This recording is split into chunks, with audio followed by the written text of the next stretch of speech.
코리아 포커스 주간 브리핑입니다. 먼저 코리아 브리핑입니다. 북노동신문은 16일 정보원이야말로 개혁이 아니라 당장 해체해야 할 암적 존재라고 밝혔습니다. 이어 정보원은 자주 민주 통일을 위한 인민들의 지향과 요구를 폭력으로 억누르며 무고한 인민들을 고문 학살하고 온갖 정치적 모략과 술책으로 파쇼 독재 정권을 뒷받침해온 용납 못할 범죄의 소굴이라고 비난했습니다.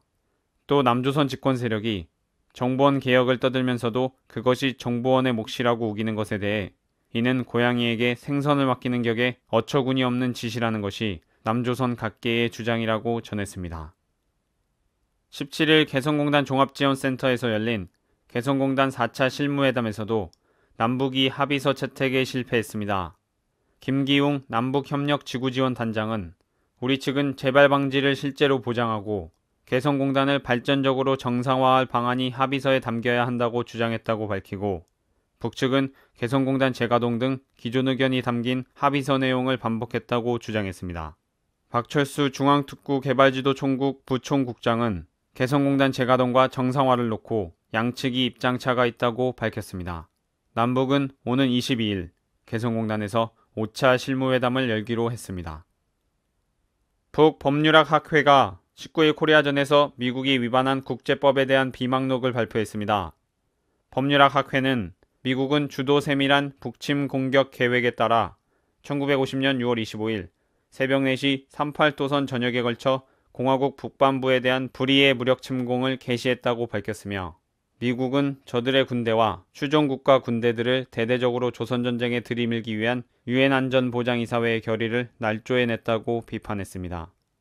두 번째로 미제가 감행한 평화적 도시화 농촌, 주민들에 대한 야수적 폭격과 포격 만행은 명백히 전시해군 무력에 의한 포격에 관한 조약과 공전에 관한 규칙을 비롯한 전쟁 법규에 대한 난폭한 위반으로 된다고 설명하며 미국은 세균 무기뿐 아니라 국제협약에 의하여 금지된 화학무기도 꺼리낌 없이 사용하는 범죄를 저질렀다고 언급했습니다.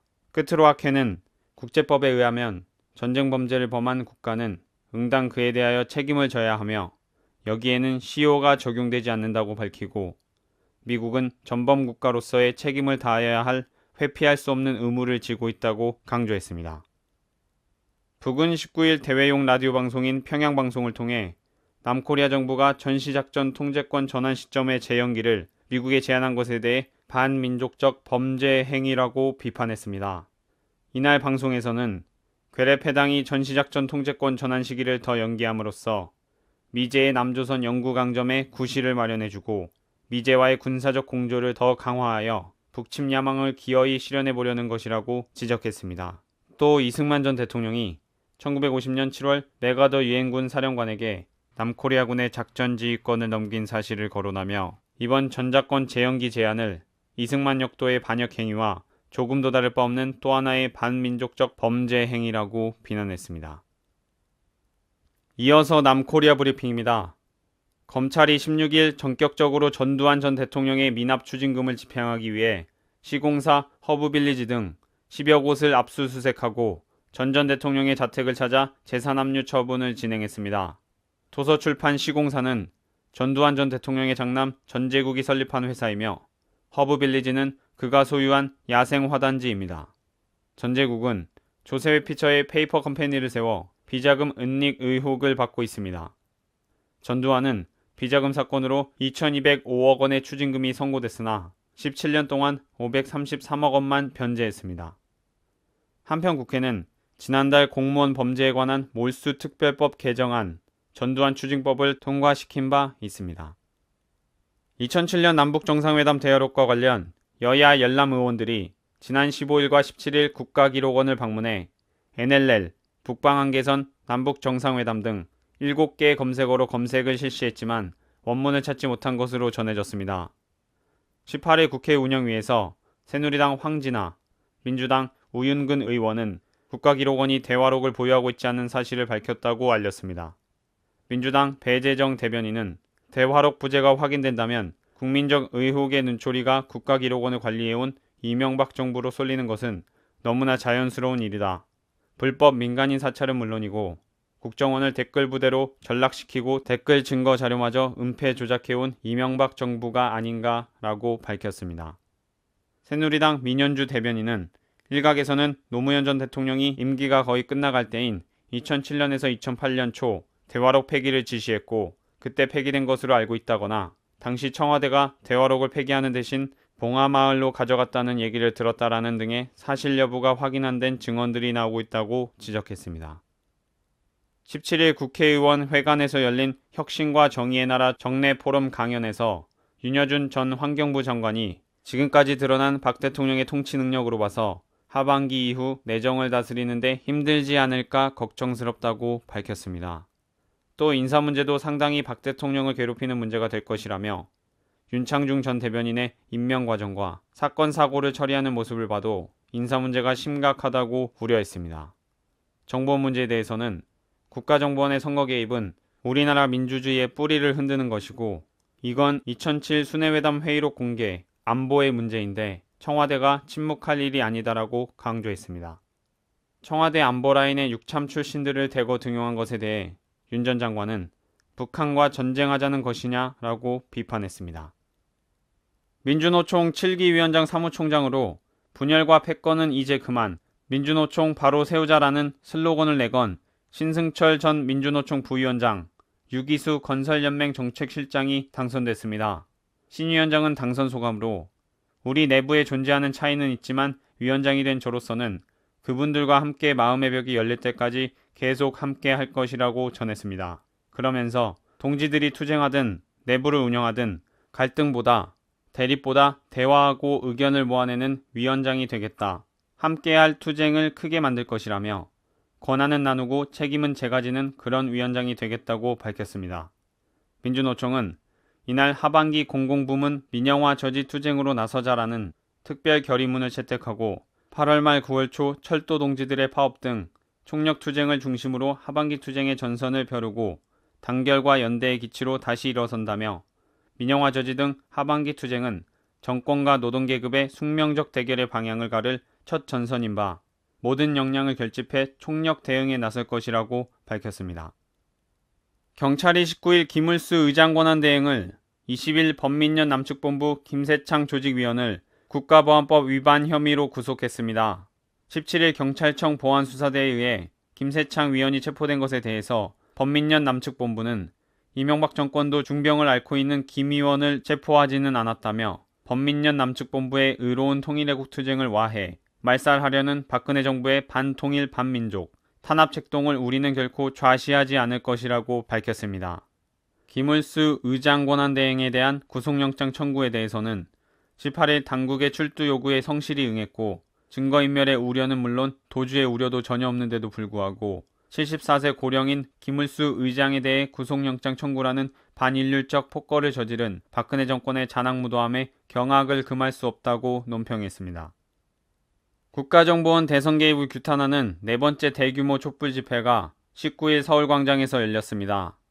참여연대, 한국진보연대 등 213개 시민사회단체로 구성된 시국회의는 이날 오후 7시 서울광장에서 국민걱정원 규탄, 나라걱정 콘서트란 이름으로 문화제 형식의 집회를 열었습니다.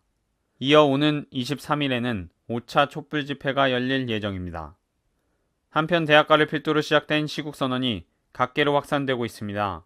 15일에는 영국인들 111명이 시국선언을 발표했으며 17일에는 464개교 중고등학생 817명이 시국선언을 발표하며 배워온 것과 너무나도 다른 현실에 분노를 참을 수 없습니다라고 밝혔습니다.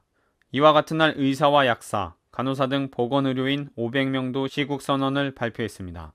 캐나다 등 해외에서도 시민사회단체 4곳이 재연절을 맞아 시국선언을 발표하고 정보원 선거 개입에 대해 치밀한 정치 음모이고 교활한 정치 공작이라고 비판했습니다. 이들은 국내에서 계속되는 촛불 집회에 대해 불법을 바로잡으려는 그들이 왜 종북이고 친북인가? 라고 물었습니다. 현대차 비정규직 희망버스 21대가 서울을 출발했습니다.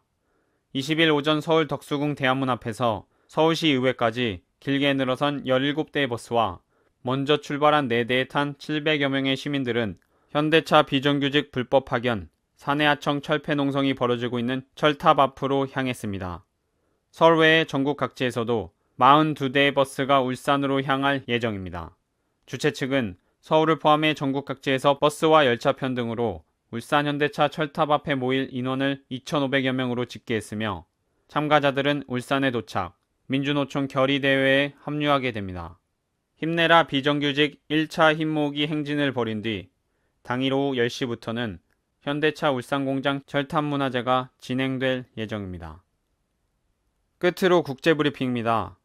북노동신문은 19일 중동지역 정세를 해설하며 중동지역을 비롯한 여러 나라들을 죽음의 난무장으로 만들어 놓은 미국의 죄행은 반드시 계산될 것이며 미국은 화를 면하려거든 일찌감치 이 나라들에서 침략 무력을 철수하는 것이 좋을 것이라고 강조했습니다. 그러면서 중동 지역을 비롯한 여러 나라들이 테러와 보복의 악순환에 시달리고 사회적 혼란에 부대끼게 된 원인은 미국식 민주주의의 전파와 반테러를 구실로 다른 나라의 내정에 간섭하고 침략 전쟁까지도 서슴지 않는 미국의 지배주의 정책에 있다고 설명했습니다. 계속해서 미국이 여러 나라들에서 교파들 사이의 대결 감정을 조장시켜 반목과 충돌을 야기시키고 혼란 상태를 지속시키는 목적은 이 나라들에 대한 내정 간섭의 구실을 만들고 저들의 중동 지배 전략을 손쉽게 이루어보자는 데 있다고 전했습니다. 존 케리 미 국무장관이 이스라엘과 팔레스타인 측이 평화협상을 재개하는 데 원칙적으로 합의했다고 밝혔습니다. 팔레스타인 측 사이브 에라카트와 이스라엘 측 치피 리브니 등 협상 대표가 다음 주에 워싱턴 DC에서 케리 장관과 만날 예정입니다. 중동 지역을 방문 중인 케리 장관은 직접적인 최종 지휘 협상의 기초를 이룰 합의에 도달했다고 발표하게 돼 기쁘다고 전했습니다. 케리 장관의 평화회담 발표가 있은 다음 날인 20일 유발 스타이니츠 이스라엘 외교전략 정보부 장관은 자국 교도소에 수감된 팔레스타인 재소자 일부를 석방한다는 내용의 성명을 발표했습니다.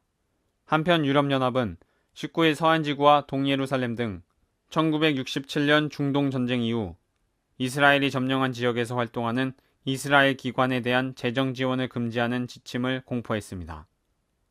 쿠바에서 무기를 싣고 귀환하던 북코리아 선박 청천강호가 파나마 당국에 적발된 사건과 관련해 마리아프 미 국무부 부대변인은 현지 시간 19일 정례 브리핑에서 이 선박이 어떤 제재 규정을 위반했는지 판단하는 유엔 주도의 조사 절차가 진행 중이라며 미국 정부는 그 진행 과정과 결과를 지켜볼 것이라고 설명했습니다. 하프부 대변인은 쿠바계 이민자인 마르코 루비오 상원 의원이 존 케리 국무장관에게 보낸 서한에서 쿠바 정부 당국과 직접 얘기할 예정이 있느냐, 쿠바와 북코리아를 모두 응징해야 한다는 내용과 미국 정부의 입장이 있느냐는 질문에도 같은 답변을 되풀이하거나 새로 들어온 정보가 없다며 신중한 자세를 취했습니다. 또 일반적으로 말하자면 미국과 쿠바, 국민 간 유대 관계를 증진하는 것은 미국의 국가 안보 이해에 맞기 때문에 매우 중요하고 계속 진전시킬 것이라고 덧붙였습니다.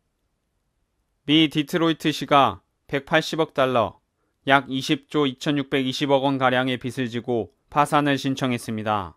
18일 외신 보도에 따르면 디트로이트시는 미시간 주 연방법원에 미국 지방자치단체 역사상 최대 규모의 파산보호 챕터 9 신청서를 접수했습니다. 디트로이트는 자동차 산업의 메카로 알려져 있으며 포드, 제너럴 모터스, 크라이슬러 등 3대 자동차 공장이 있습니다. 허나 자동차 산업이 침체를 겪고 자동차 업체들이 남부로 이전하기 시작하면서 1950년대 200만 명가량의 인구가 현재 70만 명으로 줄었습니다. 한편 미국에서는 2008년 금융위기 이후 지난해까지 14곳의 지자체가 파산보호 신청을 했습니다. 일본 애니메이션 감독 미야자키 하야오가 위안부 문제는 각 민족의 자긍심의 문제이므로 분명하게 사과하고 제대로 배상하는 것이 옳다고 밝혔습니다. 미야자키 감독은 스튜디오 지브리의 소책자 열풍 최근호에서 헌법 개정 등은 언어도단이라는 글을 기고하며 아베 정권이 헌법 96조를 먼저 개정하는 것은 사기라고 비판했습니다. 그러면서 총리와 당대표의 역사의식 부재에 질려버릴 따름이라며 생각이 부족한 사람들이 헌법을 건드리지 않았으면 한다고 기고했습니다. 코리아 포커스 주간 브리핑이었습니다.